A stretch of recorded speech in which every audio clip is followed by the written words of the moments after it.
नमस्कार, world Punjabi TV देख रहे हैं आप। मैं हूं आपके साथ वर्षा पंवल, लेकर हाजिर हूं बुलेटिन म्हारा हरियाणा। सबसे पहले नजर डालेंगे आज की मुख्य हेडलाइंस पर। नीट पर सुप्रीम कोर्ट का बड़ा फैसला, दोबारा नहीं होगी नीट यूजी परीक्षा। सुप्रीम कोर्ट ने मामले में सुनवाई करते हुए आईआईटी दिल्ली की रिपोर्ट पर भी लिया संज्ञान।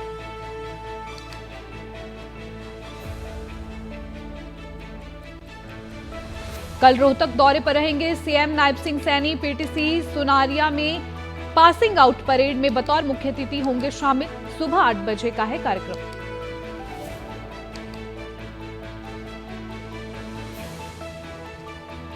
मोदी सरकार के तीसरे कार्यकाल का पहला बजट पेश।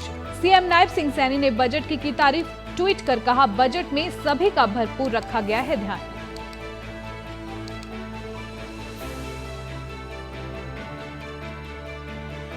वित्त मंत्री निर्मला सीतारमण ने बजट पेश करके किसानों के लिए कई योजनाओं का किया जिक्र। करनाल के किसानों ने बजट को लेकर दी मिली जुली प्रतिक्रिया।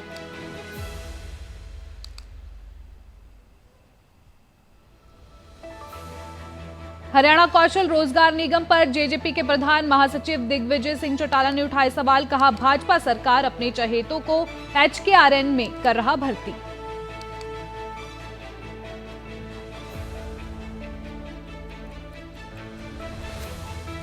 करनाल के घरौंडा में हनुमान मंदिर के पास एक युवक ने फांसी का फंदा लगाकर की आत्महत्या।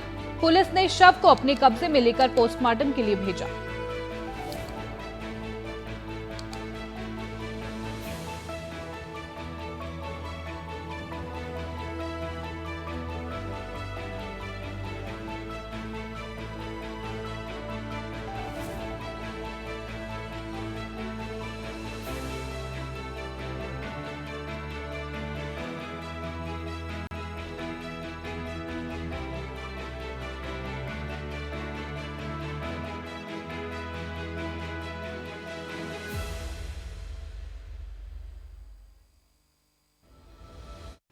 सुर्खियों के बाद अब खबरें विस्तार से। कल रोहतक दौरे पर रहेंगे हरियाणा के सीएम नायब सिंह सैनी। पीटीसी सुनारिया में पासिंग आउट परेड में होंगे शामिल। सीएम सैनी बतौर मुख्य अतिथि शिरकत करेंगे। सुबह 8 बजे का है कार्यक्रम। आपको बता दें, कल रोहतक में हरियाणा के मुख्यमंत्री नायब सिंह सैनी का जाने का कार्यक्रम है। बतौर मुख्य अतिथि वह कार्यक्रम में शिरकत करेंगे। आपको बता दें, सुबह 8 बजे जो है ये कार्यक्रम का आयोजन किया जाएगा। कल रोहतक दौरे पर रहेंगे हरियाणा के सीएम नायब सिंह सैनी। पीटीसी सुनारिया में पासिंग आउट परेड में होंगे शामिल। सीएम सैनी बतौर मुख्य अतिथि इस कार्यक्रम में शामिल होंगे। आपको बता दें, सुबह करीब 8 बजे जो है कार्यक्रम का आयोजन किया जाएगा। रोहतक में यह कार्यक्रम है जहां पर कल मुख्यमंत्री नायब सिंह सैनी शिरकत करेंगे। इस दौरान जो है पीटीसी सुनारिया में पासिंग आउट परेड में वे शामिल होंगे। इस दौरान बतौर मुख्य अतिथि जो है वो शिरकत करेंगे और 8 बजे जो है ये कार्यक्रम का आयोजन किया गया है।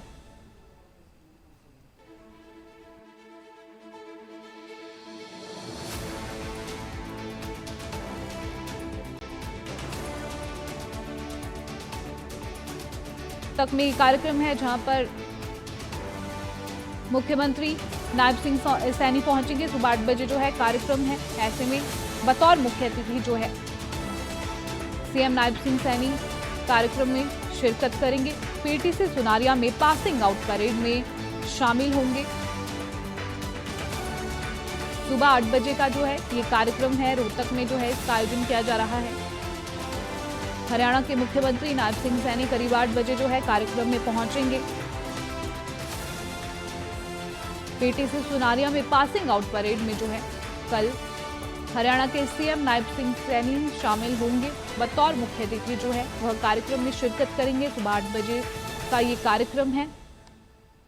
कार्यक्रम का आयोजन रोहतक में किया जा रहा है। रोहतक इस दौरान जो है रोहतक दौरे पर रहेंगे नायब सिंह सैनी। पीटीसी सुनारिया में पासिंग आउट परेड में शामिल होंगे। सुबह करीब 8 बजे जो है कार्यक्रम का आयोजन किया जाना है। इस दौरान बतौर मुख्य अतिथि जो है नायब सिंह सैनी कार्यक्रम में शिरकत करेंगे।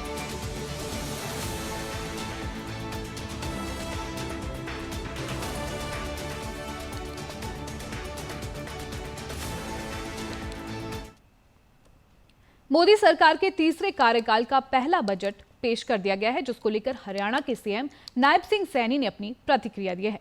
सीएम का कहना है कि इस बार के बजट में युवाओं, महिलाओं और किसानों के लिए काफी कुछ है। हरियाणा के सीएम नायब सिंह सैनी ने कहा कि विकसित भारत के संकल्प को पूरा करने के लिए प्रधानमंत्री नरेंद्र मोदी ने जो प्रतिमान रखे हैं, उन्हें गति देने में ये बजट मील का पत्थर साबित होगा। आपको बता दें, हरियाणा के सीएम नायब सिंह सैनी ने पेश किए बजट की तारीफ की है, वहीं इसको लेकर जो है ट्वीट भी किया गया है।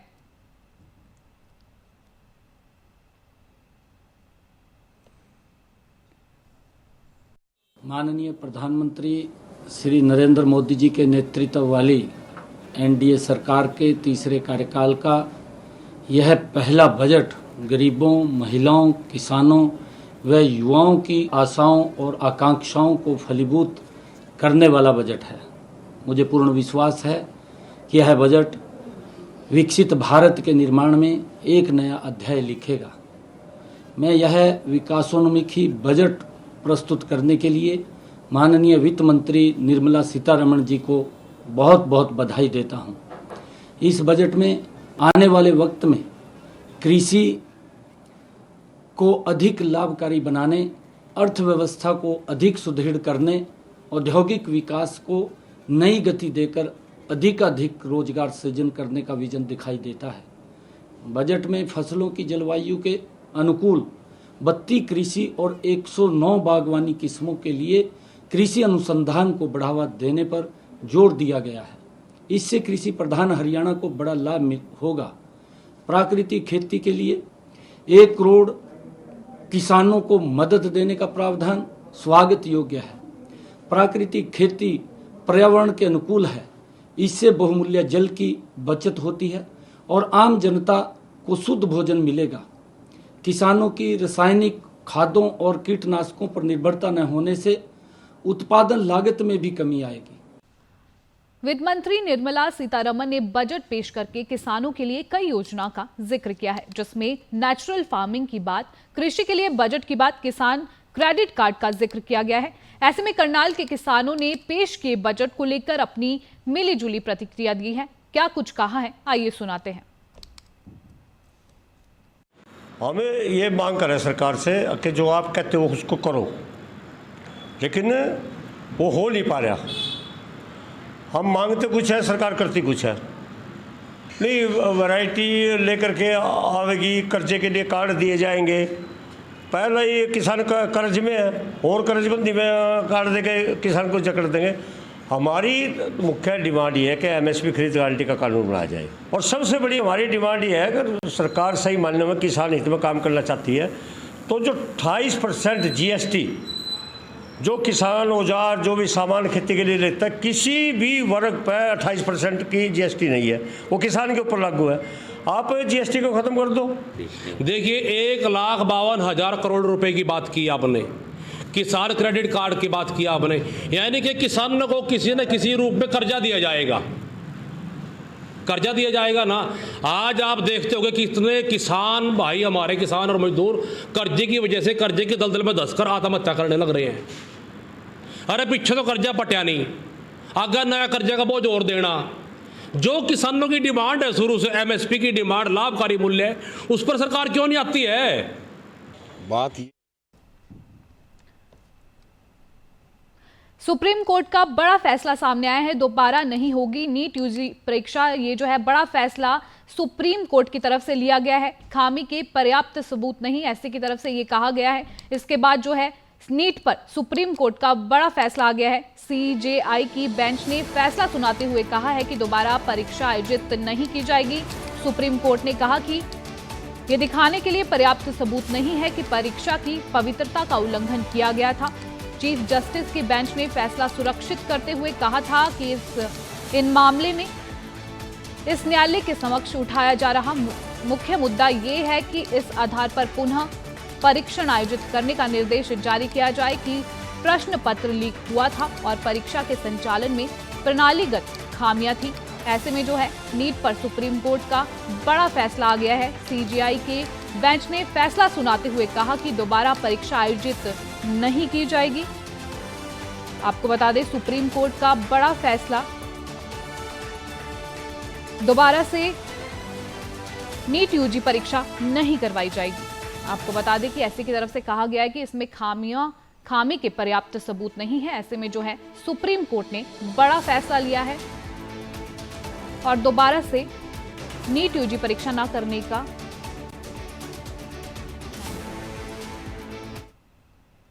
हरियाणा कौशल रोजगार निगम पर जेजेपी के प्रधान महासचिव दिग्विजय सिंह चौटाला ने सवाल उठाए हैं। भाजपा सरकार अपने चहेतों को HKRN में भर्ती कर रही है। ये बयान जो है चौटाला की तरफ से दिया गया है। गरीब लोगों के लिए प्रदेश सरकार ने HKRN का गठन किया था। अपने कार्यकाल को HKRN में नौकरियां दे रही सरकार, ये जो है आरोप लगाए गए हैं। आपको बता दें दिग्विजय चौटाला की तरफ से जो है बड़े आरोप भाजपा सरकार पर लगाए गए हैं। उनका कहना है कि सरकार जो है भाजपा के लोगों को ही इसमें भर्ती कर रही है। दिग्विजय चौटाला ने जो है सरकार पर बड़े आरोप लगाए हैं। 5 अगस्त को इंडियन नेशनल स्टूडेंट ऑर्गेनाइजेशन अपना 22वां स्थापना दिवस मनाने जा रहा है। बीते हुए 21-22 वर्षों में इंडियन नेशनल स्टूडेंट ऑर्गेनाइजेशन ने जहां एक जिम्मेवार छात्र संगठन की जिम्मेवारी को अदा करने का काम किया है, वहीं सामाजिक पहलुओं के ऐसे आयाम रचे हैं जो नई पीढ़ी के लिए मील का पत्थर साबित हुआ। इंडियन नेशनल स्टूडेंट ऑर्गेनाइजेशन उत्तर भारत का एक प्रभावशाली ऐसा संगठन है जिसमें लाखों विद्यार्थीगण हरियाणा, पंजाब, चंडीगढ़, दिल्ली, राजस्थान, पूर्वी उत्तर प्रदेश और कुछ अन्य प्रदेशों से जुड़े हैं। ऐसे भी विद्यार्थी इससे जुड़े हैं जो देश के विभिन्न प्रदेशों से, जिनका मैंने नाम लिया, उनसे अलग आते हैं और इन यूनिवर्सिटीज में पढ़ते हैं। दिल्ली जैसी यूनिवर्सिटी में पढ़ते हैं, चंडीगढ़ यूनिवर्सिटी में पढ़ते हैं, बिहार के छात्र हैं, तमिलनाडु के छात्र हैं, अन्य प्रदेशों के छात्र हैं जो इस संगठन के साथ जुड़े। पिछले दिनों गुजरात के अंदर भी इंडियन नेशनल स्टूडेंट ऑर्गेनाइजेशन की शाखा की शुरुआत हुई और मुझे खुशी है ये बताते हुए कि वहां भी हजारों विद्यार्थियों ने इसका हिस्सा बन करके इसे अपनाया। अब रुक करते हैं जींद का। जींद पुलिस को बड़ी कामयाबी मिली है। पुलिस ने एक नशा तस्कर को गिरफ्तार किया है। झारखंड से CIA और पुलिस ने इस नशा तस्कर को गिरफ्तार किया है। कई राज्यों में नशा भेजने का काम करता था तस्कर। ड्रग ड्राइवरों को जरिया बनाकर करता था तस्करी। पुलिस फिलहाल मामले की जांच कर रही है। आपको बता दें कई राज्यों में जो है ये नशा तस्कर नशे भेजता था। ट्रक ड्राइवरों को के जरिए जो है ये तस्करी की जाती थी। फिलहाल मामले को लेकर जो है पुलिस जांच कर रही है। जींद पुलिस को जो है बड़ी कामयाबी मिली है। पुलिस ने एक नशा तस्कर को गिरफ्तार किया है। झारखंड से CIA और पुलिस ने तस्कर को पकड़ा। आपको बता दें कि ये तस्कर कई राज्यों में नशा भेजने का काम करता था। ऐसे में जो है ट्रक ड्राइवरों के जरिए ये अन्य राज्यों में नशा तस्करी करता था। वहीं मामले को लेकर जो है पुलिस जांच कर रही है।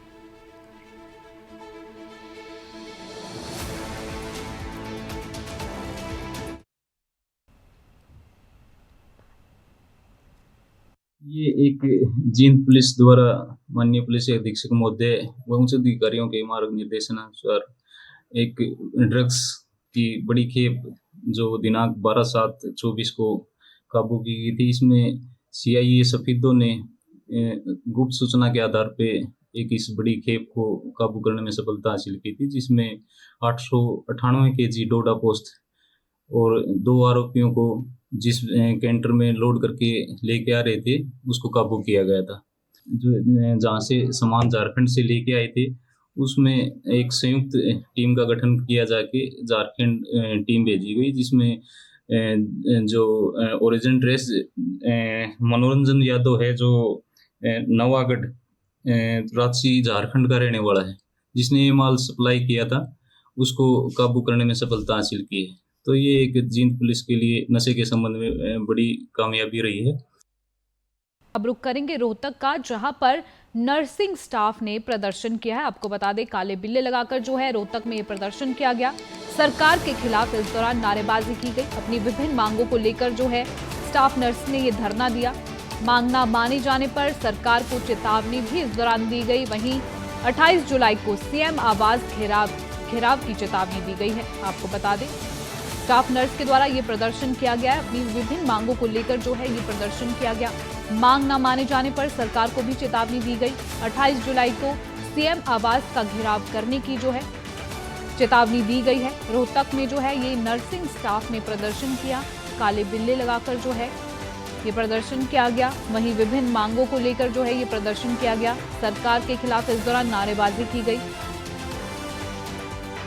वहीं मांग ना माने जाने पर सरकार को चेतावनी भी दी है। 28 जुलाई को सीएम आवास का घेराव करने की भी इस दौरान चेतावनी दी गई। हमारी काफी लंबे समय से हमारी कई डिमांडें थी जो सरकार ने पूरी नहीं की है। एक तो हमारी है डिमांड 7200 की नर्सिंग अलाउंस। दूसरी हमारी ग्रुप सी से हमें ग्रुप बी में लाया जाए। और आज हम काले बल्ले लगा के सरकार के खिलाफ अपना प्रदर्शन शुरू कर रहे हैं। ये जो ब्लैक बैचेस का है, ये कहाँ पे आज प्रदर्शन? ऑल हरियाणा में जितने भी गवर्नमेंट हॉस्पिटल। बिल्कुल। और ये हमारी काफ़ी लंबी समय से 7200 नर्सिंग अलाउंस की डिमांड चल रही है। और हमारे कैडर में ग्रुप जी सी से ग्रुप बी में जाने की डिमांड है। और ये हमारी मतलब मीटिंग 29 जनवरी को 2024 को एचएम साहब के साथ सरकार के साथ मीटिंग भी हो गई थी। उस मीटिंग की मिनट्स ऑफ मीटिंग भी मिल चुकी थी हमें, फिर भी वो फाइल ऐसे के ऐसे रखी रही। उसके बाद हमने अभी दोबारा ज्ञापन दिया एचएम सर को, डॉक्टर कमल गुप्ता को, और डीजी सर को, रणदीप पुनिया को। तो उन्होंने कहा हम सरकार से आपकी मीटिंग दिलवाते हैं। 1 हफ्ते का टाइम दिया। 3 नए कमर्शियल लॉ के खिलाफ किसान अब दिल्ली की ओर कूच करने की तैयारी में है। किसान मजदूर मोर्चा और संयुक्त किसान मोर्चा की ओर से इसका ऐलान किया गया है। 15 अगस्त को स्वतंत्रता दिवस के मौके पर किसानों की ओर से देश भर में ट्रैक्टर मार्च की घोषणा की गई है। किसानों से सिंघू और शंभू समेत दिल्ली के लगते बॉर्डर पर पहुंचने की अपील की गई है। फैसला लिया गया है कि ट्रैक्टर मार्च के साथ ही नए क्रिमिनल कानूनों की कॉपी को भी चलाया जाएगा। 3 नए कमर्शियल लॉ के खिलाफ जो है दिल्ली कूच करने का किसानों ने ऐलान किया है। 15 अगस्त को ट्रैक्टर मार्च निकालने का भी इस दौरान ऐलान किया गया है। क्या कुछ कहा है, आइए सुनाते हैं। देखो फैसले का जो दोवां फोरमां ने कीते 1 अगस्त ਨੂੰ देश भर की भर्तियां साड़ा के मोदी सरकार ਦੀਆਂ ਜਿਹੜਾ ਸਨਮਾਨ ਉਹ ਹਰਿਆਣੇ ਦੇ ਅਧਿਕਾਰੀਆਂ ਦੇ ਕਰ ਰਹੇ ਵੀ ਸਨਮਾਨ ਨਹੀਂ ਹੋਣਾ ਚਾਹੀਦਾ। ਉਦੋਂ ਹੀ ਲੰਬੇ ਮਾਰਚ ਕਰਾਂਗੇ ਐਮਐਸਪੀ ਗਰੰਟੀ ਕਾਨੂੰਨ ਲਈ। 15 ਅਗਸਤ ਨੂੰ ਟਰੈਕਟਰ ਮਾਰਚ ਹੋਊਗਾ। 15 ਅਗਸਤ ਨੂੰ ਨਵੇਂ ਫੌਜਦਾਰੀ ਕਾਨੂੰਨਾਂ ਨੂੰ ਵਾਪਸ ਕਰਾਉਣ ਲਈ ਉਹਨਾਂ ਦੀਆਂ ਕਾਪੀਆਂ ਸਾੜਾਂਗੇ। 31 ਅਗਸਤ ਨੂੰ ਸ਼ੰਭੂ ਕਰੌਲੀ ਦੇ ਵੱਡੇ ਬਾਰਡਰਾਂ ਤੇ ਲੱਖਾਂ ਦੇ ਇਕੱਠ ਕਰਾਂਗੇ। ਉਹਦੇ ਵਾਸਤੇ ਉੱਤਰ ਭਾਰਤ ਦੇ ਲੋਕਾਂ ਨੂੰ ਮਿਲਣ ਦਾ ਸੱਦਾ ਦੇਣੇ ਕਿਸਾਨਾਂ ਮਜ਼ਦੂਰਾਂ ਨੂੰ। ਅਰੇ ਤੋਂ 1 ਸਤੰਬਰ ਨੂੰ ਯੂਪੀ ਦੀ ਰੈਲੀ, 15 ਤੇ 22 ਸਤੰਬਰ ਨੂੰ ਹਰਿਆਣੇ ਵਿੱਚ ਵੱਡੀਆਂ। ਪਰ ਸਾਰਿਆਂ ਨੇ ਆਪਦੀ ਸਹਿਮਤੀ ਜਤਾਈ ਹੈ ਕਿ ਅਸੀਂ ਆਉਣ ਵਾਲੇ ਸਮੇਂ 'ਚ ਰਾਹੁਲ ਜੀ ਨੂੰ ਵੀ ਕਵਾਂਗੇ। ਰਾਹੁਲ ਜੀ ਵੀ ਇਹਨਾਂ ਕਿਸਾਨ ਜਥੇਬੰਦੀਆਂ ਨੂੰ ਮਿਲਣਗੇ ਔਰ ਜਿਹੜਾ ਇਹਨਾਂ ਨੇ ਮੈਮੋਰੈਂਡਮ ਦਿੱਤਾ ਉਹਦੇ ਤੇ ਅਸੀਂ ਡਟ ਕੇ ਲੜਾਈ ਲੜਾਂਗੇ। ਇਹ ਸਰਾਸਰ ਦੇਸ਼ ਦੇ ਕਿਸਾਨਾਂ ਦਾ ਧੱਕਾ ਤੇ ਜ਼ਾਸਤੀ ਵੀ ਅਲੱਗ-ਅਲੱਗ ਪ੍ਰਾਈਵੇਟ ਬਿੱਲ ਦੇਣ ਦੀ ਬਜਾਏ ਆਪਾਂ ਸਾਰੇ ਰਲ ਮਿਲ ਕੇ ਇਕੱਠੇ ਹੋ ਕੇ ਇੱਕ ਪ੍ਰਾਈਵੇਟ ਸਾਰੀਆਂ ਪਾਰਟੀਆਂ ਇੰਡੀਆ ਅਲਾਈਅੰਸ ਇੰਡੀਆ ਗਠਬੰਧਨ ਬਿੱਲ ਲੈ ਕੇ ਆਵੇ ਤਾਂ ਜੋ ਇੱਕ ਚ ਬਰਕਤ भी होती है और सारे जाने जे इकट्ठे लड़ते दिखाई देंगे और ही गलबात ही कुछ हो रही। मैंने तो ऑल पार्टी मीटिंग में भी कल यही उठाया था कि देश के प्रधानमंत्री की जबान भी ना रखी जाए तो फिर देश के लोग किस पे विश्वास करें। इस सरकार के दिन बहुत लंबे चौड़े नहीं चलने वाले हैं और मैं यहीं पे स्ट्रॉन्ग विपक्ष जो बनाया है, जो इंडिया अलायंस बना है जिसमें कांग्रेस सबसे बड़ी पार्टी है, यही कांग्रेस पार्टी ने जब किसान बिल पास किए जा रहे थे नंबरों के जोर जबर से, जे वॉकआउट नहीं किया होता, जे राहुल गांधी विदेश नहीं भागे होते, जे आम आदमी और कांग्रेस पार्टी वॉकआउट नहीं करती, शायद उस टाइम से हम कोई लड़ाई लड़ सकते। तो अब तो आपको देश के लोगों ने एक मजबूत विपक्ष बनाया है। इतनी सारी आप पार्टियां कुर्सी की खातिर आप इकट्ठे हो गए, अब किसानों की खातिर इकट्ठे होइए और लड़िए उस पार्लियामेंट में किसान के हक में। देखो ਜਿਹੜੀ ਇਹ ਬੜੀ ਪੁਰਾਣੀ ਇਹ ਜਿਹੜੀ ਇੰਡੀਅਨ ਗਵਰਨਮੈਂਟ ਨੇ ਜੋ ਐਟਮੋਸਫੀਅਰ ਕ੍ਰੀਏਟ ਕਰ ਦਿੱਤਾ ਹਿੰਦੁਸਤਾਨ 'ਚ, ਇਹ ਪੰਜਾਬ ਕਲੇ ਦੀ ਮੰਗ ਨਹੀਂ, ਇਹ ਪੂਰੇ ਹਿੰਦੁਸਤਾਨ ਦੀ ਮੰਗ ਹੈ। ਔਰ ਇਹਦੇ ਉੱਪਰ ਸਾਨੂੰ ਪ੍ਰਾਈਵੇਟ ਬਿੱਲ ਦੀ ਨਾਲ ਸਾਨੂੰ ਪੂਰੀ ਆਪੋਜੀਸ਼ਨ ਨੂੰ ਇਕੱਠਿਆਂ ਹੋ ਕੇ ਇਹਦੇ ਬਾਰੇ ਉਹਦੇ ਪਾਰਲੀਮੈਂਟ 'ਚ ਬੋਲਣਾ ਪਏਗਾ। ਪਰ ਅੱਜ ਜਿਹੜੀ ਨਵੀਂ ਗੱਲ ਆਈ ਹੈ ਕਿ ਸਭ ਤੋਂ ਖਤਰਨਾਕ ਗੱਲ ਹੈ ਕਿ ਜਿਹੜੇ ਆਦਮੀਆਂ ਨੇ ਉੱਥੇ ਖਨੌਰੀ ਬਾਰਡਰ ਜਾਂ ਉੱਥੇ ਕੀਤਾ, ਉਹਨਾਂ ਹੀ ਪੁਲਿਸ ਆਫੀਸਰਾਂ ਨੂੰ ਰਾਸ਼ਟਰਪਤੀ ਅਵਾਰਡ ਲਈ ਮੈਂ ਉਹ ਕਰਨਾ, ਇਹ ਬਹੁਤ ਵੱਡੀ ਮੇਰਾ ਖਿਆਲ ਹੈ ਕਿ ਚੜਾਉਣ ਵਾਲੀ ਗੱਲ ਆ, ਜਿਹੜੀ ਬਿਲਕੁਲ ਨਹੀਂ ਹੋਣੀ ਚਾਹੀਦੀ। ਕਿ ਕਿਸਾਨ ਨੂੰ ਅਸੀਂ ਆਂਦਾ ਤਾਂ ਕਿੰਨੇ ਤੇ ਉਹਨਾਂ ਤੇ ਗੋਲੀਆਂ ਚਲਾਉਣ ਵਾਲੇ ਨੂੰ ਅਸੀਂ ਪ੍ਰੈਜ਼ੀਡੈਂਟ ਅਵਾਰਡ ਲਈ ਰਾਸ਼ਟਰਪਤੀ ਮੈਡਲ ਦੀ ਤੁਹਾਨੂੰ ਰਿਕਮੈਂਡ ਕਰਦੇ, ਇਹ बहुत गलत गल है। ਇਹਦੇ ਤੇ ਵੀ पार्लियामेंट की करनाल के घरौंडा में हनुमान मंदिर के पास एक युवक ने फांसी का फंदा लगाकर आत्महत्या कर ली। पुलिस ने शव को अपने कब्जे में लेकर पोस्टमार्टम के लिए भेज दिया है। पुलिस मामले की जांच कर रही है कि आखिर प्रशांत ने ये कदम क्यों उठाया। वहीं परिवार के सदस्यों से भी पुलिस पूछताछ कर रही है ताकि उसके खुदकुशी करने का कारण पता चल सके। आपको बता दें कि करनाल का ये मामला है जहां पर एक युवक ने फांसी का फंदा लगाकर अपनी जीवन लीला समाप्त कर ली। सारे ड्यूटी गए थे, इसकी माँ भी इसका भाई भी ड्यूटी गया था, ये घर में अकेले ही था। तो फिर पता नहीं दिन में इसने क्या किया नहीं किया। शाम को इसकी माँ आई है, खोली है तो देखिए ये लटका पड़ा था। कितनी उम्र है इसकी? 22 साल। शादीशुदा है? नहीं, शादी नहीं है। अमन है भाई ये रात को खाना खा के सुबह बात भी हुई थी इसकी मेरे से। फिर उसके बाद इसने 100 रुपये मांगे, इसको 100 रुपये दे दिए। फिर इसने आइसक्रीम खाई। उसके बाद मुझे तो ड्यूटी जा, मैं ड्यूटी गया, पता नहीं उसके बाद मैं 6 बजे भागता हुआ आया, 12 घंटे की ड्यूटी थी। फिर भी 10 घंटे में मैं भागता हुआ आ गया जब इसकी खबर सुनी तो। अच्छा, क्या नाम है इसका? मेरा बड़ा भाई।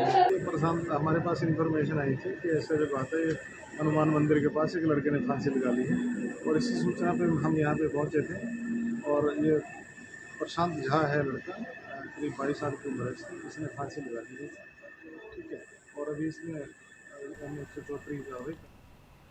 सावन का महीना शुरू होते ही भोले के भक्तों ने कावड़ यात्रा निकालनी शुरू कर दी है। वहीं कावड़ यात्रा को लेकर अंबाला पुलिस ने भी पुख्ता इंतजाम किए हैं। अंबाला एसपी ने बताया कि कावड़ यात्रा को लेकर इंतजाम पूरे हैं ताकि कावड़ियों को यात्रा निकालने में किसी भी परेशानी का सामना ना करना पड़े। हालांकि अभी भक्तों की संख्या कम है, लेकिन जैसे जैसे शिवरात्रि नजदीक आएगी वैसे वैसे कावड़ यात्रियों की संख्या भी बढ़ती जाएगी। अंबाला एसपी ने कावड़ियों से भी अपील करते हुए कहा है कि ये एक धार्मिक पर्व है, इसे इस तरीके से मनाएं ताकि किसी और को परेशानी ना हो।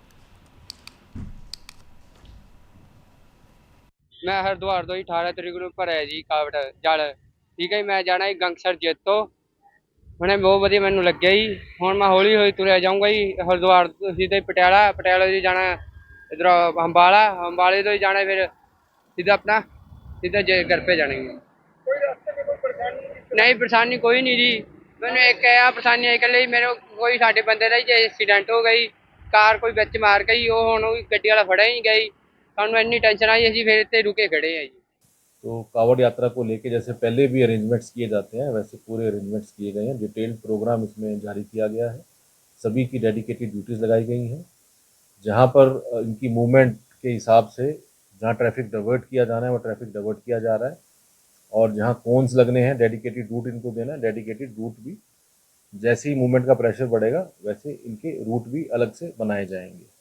इसके साथ साथ पेट्रोलिंग की ड्यूटीज़ और जो रूट ड्यूटीज़, ताकि आम जन को कोई दिक्कत ना आए, वो पूरे अच्छे ढंग से लगाई गई हैं।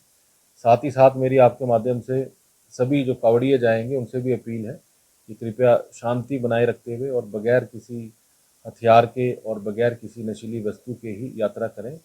इस बार एक और काम अंबाला पुलिस द्वारा किया जा रहा है कि जितने भी कावड़िए गाड़ियां हायर करके जा रहे हैं, तो हमारे पास सभी गाड़ियों की लिस्ट है।